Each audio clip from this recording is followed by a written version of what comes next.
அனைத்து ஊடக நண்பர்களுக்கும் பத்திரிகை நண்பர்களுக்கும் வணக்கம். நீண்ட நாட்களுக்கு பிறகு உங்களை நாங்கள் சந்திக்கிறோம். இன்றைய தினம் தமிழக வெற்றி கழகம் ஆட்சி பொறுப்பேற்று முதன்முறையாக ஆளுநர் உரை சட்டமன்றத்திலே தாக்கல் செய்யப்பட்டிருக்கின்றது. இந்த ஆளுநர் உரையிலே பல புதிய திட்டங்கள் இடம்பெறும் என்று எதிர்பார்க்கப்பட்டது. ஆனால் எதிர்பார்க்கப்பட்ட அளவுக்கு எந்த திட்டமும் புதிய திட்டமும் இந்த ஆளுநர் இடம்பெறவில்லை. மாண்பு முதலமைச்சர் அவர்கள் டெல்லிக்கு சென்ற விஷயம் ஏற்கனவே பத்திரிகையிலே வெளிவந்த செய்தி. அந்த செய்தி தான் ஆளுநர் இடையிலே இடம்பெற்றிருக்கின்றது. அதே போல் 2 நாட்கள் முன்பு மாண்புமிகு நிதியமைச்சர் அவர்கள் ஒரு வெள்ளை அறிக்கை வெளியிட்டார். அந்த வெள்ளை அறிக்கையில் என்ன வெளியிட்டாரோ அந்த செய்தி தான் இந்த ஆளுநர் இடையில் இடம்பெற்றிருக்கின்றன. வழக்கம் போல இந்த ஆளுநர் உரையில் கனிம வளம் மற்றும் கலால்ல பெறப்படுகின்ற வருவாயை பற்றி அதை முறைப்படுத்தி அந்த செய்தியை வெளிப்படுத்தியிருக்கிறாங்க. அதோட நிதி ஆதாரத்தை பெருக்கி படிப்படியாக கொடுக்கப்பட்ட வாக்குறுதியை நிறைவேற்றும் என்ற செய்தியும் கொடுத்திருக்கிறாங்க.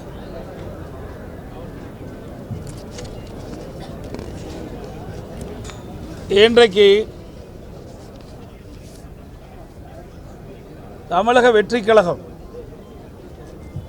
ஆட்சி பொறுப்பேற்ற பிறகு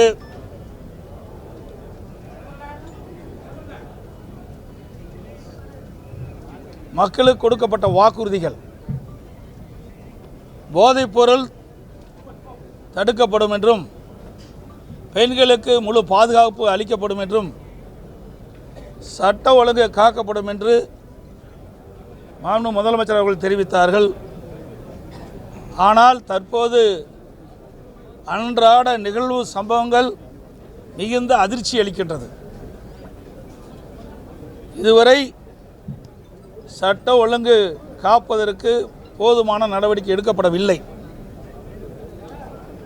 போதைப்பொருள் தடுப்பு பணிக்குழு அமைக்கப்பட்டவுடன் போதைப்பொருள் கடத்தல், போதைப்பொருள் விற்பனை உண்மை விட தற்போது அதிகமாக இருப்பதாக செய்திகள் வந்து கொண்டிருக்கின்றது. மிகுந்த வேதனையும் அதிர்ச்சியும் அளிக்கின்றது.